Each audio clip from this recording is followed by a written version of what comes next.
ఉగ్ర రూపాలకు సంబంధించేసి కాళికాదేవి, బగళాముఖి, లేకపోతే చిన్నమస్తా ఇలాగా చాలామంది దశ మహావిద్యలు అని చెప్పి. దశ మహావిద్యల్లో ఏమవుతుందంటే ఒక్కొక్కళ్ళు ఉదాహరణ బగళాముఖినే తీసుకోండి.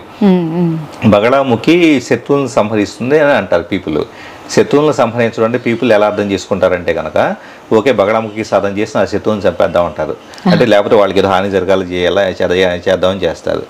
ద రియల్ తత్వం బిహైండ్ బగళాముఖి ప్రాక్టీసెస్ ఏంటంటే శత్రువు అంటే మీరు బగళాముఖి చేసినప్పుడు ఇదంతా కూడా మన ఫేస్లో ఈ ఏరియా స్తంభించిపోతాయి. సో ఒక ప్యారలైజ్ అయిన ఫీలింగ్ వస్తుంది.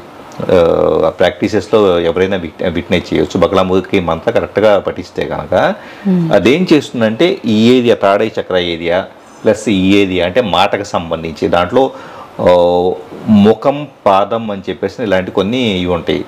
సో మన మార్గాన్ని, మన ముఖాన్ని, మన వాక్కుని ఈ మూడింటిని కూడా ప్యూరిఫై చేస్తుంది.